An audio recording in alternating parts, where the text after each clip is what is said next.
మంచి మంచి ముచ్చట్లు మంచిగున్నాయి గాని మొదలైతే ఆర్తలకు పోదాం పారి. మొన్నటి నుంచి ఈ స్కూళ్ళు షాలైనాయి కదా. ఇక ఫస్ట్ నాడు అమాస్ అని చాలా మంది పోర్లను బడికి దోలలే. నిన్నటి సంది అందరూ బడివాట పట్టిండ్రు. సర్కారు ప్రైవేట్ స్కూళ్ళన్నీ సుతా షాలైనాయి. ఇక రాక రాక వస్తుర్రు కాబట్టి పోరలకు పూలు చాక్లెట్లు ఇచ్చి ఎల్కని చెప్పిండ్రు అన్ని స్కూళ్ళలా. మంత్రులు ఎమ్మెల్యేలు అందరు పోయి ఈ స్కూళ్ళు చాలు చేసిండ్రు. ఇక ఇవాళ గీ బడి వంతు.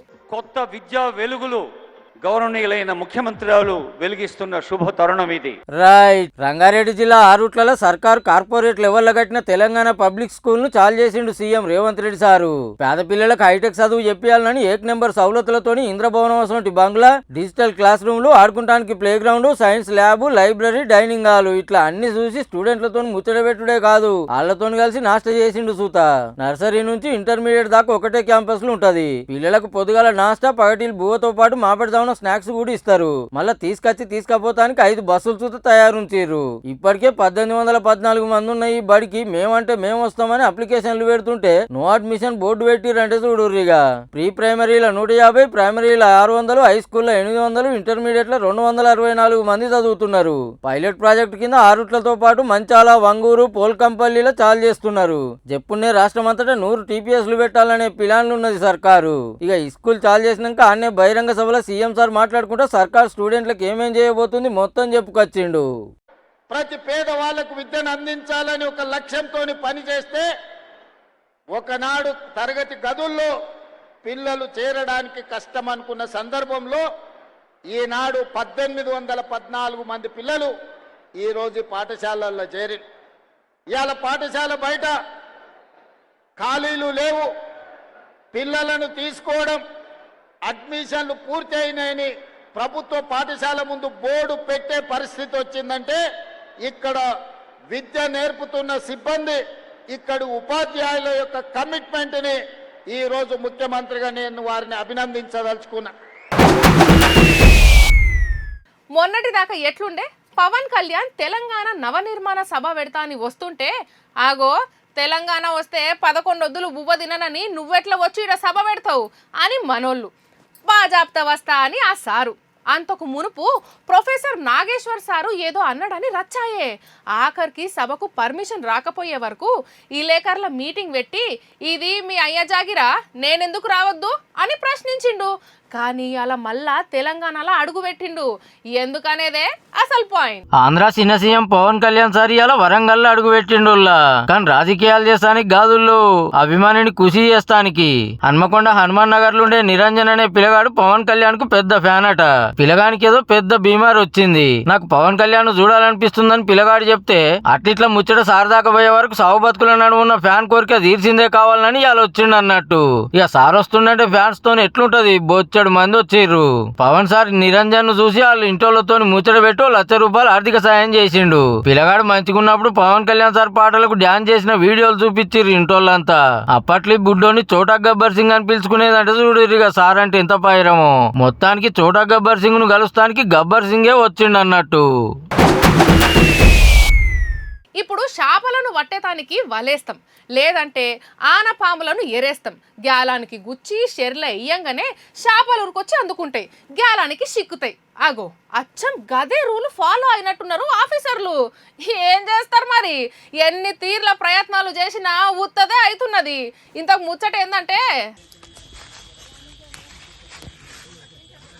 పిల్లలు ఆడుకునే బొమ్మలే, కానీ ఆడుకుంటానికి కాదు, బుడ్డదాని జాడ తెలుసుకుంటానికి. ఆంధ్ర కాకినాడ పామాయిల్ తోటల 10 దినాల కిందట తప్పిపోయింది కదా జ్ఞానేశ్వర్ అనే పాప. అగో ఆ బుజ్జిని ఎన్కులాడటానికి తప్పిపోయిన జాగలు ఇట్లా బొమ్మలు పెట్టిర్రు. గా బొమ్మలతో ఇట్లా జాడబడతారు అంటారేమో. ఉత్త బొమ్మలు కావాయి, మాంసం తునకలతో నింపి పెట్టిర్రు. గట్లనే అడవి జీవాలు ఏమన్నా తిరుగుతున్నాయా, పాప నవ్వేమన్నా చేసినాయా అని తెలుసుకుంటానికి. ఆడనే బోన్తో పాటు సీక్రెట్ కెమెరాలు చుత పెట్టిర్రు, ఏం నడుస్తుందో తెలుసుకుంటానికి. ఇంకో దిక్కు ఎన్డీఆర్ఎఫ్, ఎస్డీఆర్ఎఫ్ టీములు డ్రోన్లతో జల్లెడ పడుతూనే ఉన్నాయి. అయితే పాపతో పాటు పోయిన కుక్క ఏం తక్కువ 80 కిలోమీటర్లు తిరిగి మళ్ళొస్తే పాప జాడ దొరుకుతుంది అనుకున్నారు అంతా. కానీ అడ్డమైన బీమార్ వచ్చి కుక్క కాలం చేసుడుతో బుజ్జిని దొరకబట్టుడు చాలా కష్టం అవుతుంది. పాప జాడ చెప్పిన వాళ్ళకు ₹1,00,000 రివార్డు ఇస్తామని ఆంధ్ర సర్కార్ సాటింపేసిందంటే చూడు ఎట్లున్నదో. గిన్ని దినాల కంచెల్లి పాప ఎటుపోయిందో ఏడున్నదో గాని ఏం కాకుంటే వెనకకొచ్చి అమ్మ నాయనలను చేరాలని కోరుకుందాం. 10లా ఎక్కువ మార్కులు రాలేదని కొందరు, ఎంసెట్ల ర్యాంకు రాలేదని ఇంకా కొంతమంది పోరలు బల్మికి పానాలు తీసుకుంటూ ఉంటారు. కొలువు వస్తలేదని కొంతమంది, లగ్గమైతలేదని ఇంకొంతమంది జీవి తీసుకుంటూ ఉంటారు. ఆలుమొగల పంచాదులై కొందరు, అప్పులు రందికి ఇంకా కొందరు, పంటలు వండక రేటు రాక రైతులు పానాలు తీసుకుంటూ ఉంటారు. ఇప్పుడు మీరు చూడబోయేది సుత గసొంటిదే. ఇంతకేమైందంటే సింగపూర్లా గీ అన్న ఫోన్ పోయిందని బల్మికి పానం తీసుకున్నాడుల్లా. ఆగోరో గా ఫోన్ పోతే గంత పని చేస్తారా? అది పోతే ఇంకోటి, అంతేగాని గా ఫోన్ పోతే జీవి తీసుకున్నాడేందంటారేమో. కానీ అసలు ముచ్చట తెలిస్తే అయ్యో అంటారు పక్కా. అన్న పేరు సుధాకర్, మేస్త్రి పని చేసుకుంటా బతుకుతాడు. ఆడీడ అప్పులు చేసి మరి కొంత పైకం కట్టి కడిమి పైసలు నెలకిన్ని కిస్తీలు లెక్క కట్టి ఓ ఫోన్ కొన్నాడట. 300 కింద అది ఏడనో పోయింది. ఈగేముంది, ఫోన్ పోయిందని కిస్తీలు కట్టకుంటే నడుస్తుందా? ఆళ్ళూకుంటారా? అంత పాయిరంగా కొనుక్కున్న ఫోన్ బాయే మీదికెంచి నెల నెల కిస్తీలు కట్టక తప్పుతలేదాయే. చేసుకుంటే బతికే నేను అవన్నీ ఎట్లా కట్టాలని బగ్గా సోచాయించి ఏం దొయ్యక సీదా పొలం కాడికి పోయి చెట్టు కూరేసుకున్నాడట. లక్షలకు లక్షలు అప్పులు తీసుకొని ఎగ్గొట్టేటోళ్ళు బొచ్చెడు మంది ఉంటారు. కానీ ఒక్క ఫోన్ ఈఎంఐ కట్టలేకపోతున్నా అని జీవి తీసుకున్నాడంటే చూడుర్రిగా. ఏదెట్లున్నా సుధాకర్ అన్న గీ గాయది పని చేసే కంటే బతికి కాయ కష్టం చేసి కట్టుకొనుండేనే. ఎంత పని చేస్తీవి పో. నీ ఈడ ఉండే కంటే ఏదైనా పల్లెటూరుకు పోయి ఇంతంత జాగ కొనుక్కొని ఓ చిన్న ఇల్లు కట్టుకొని సప్పుడేక వ్యవసాయం పని చేసుకున్నది ఉత్తమం. మంచిగా పొలం కాడికి పోయి మంచం మీద కూకొని చల్లటి గాలికి సదిబువ తినుకుంటుంటే ఏమైనా ఉంటుందా? ఇగో గిట్లనే అనిపిస్తుండొచ్చు చాలా మంది పట్నంలో ఉండేటోళ్ళకి.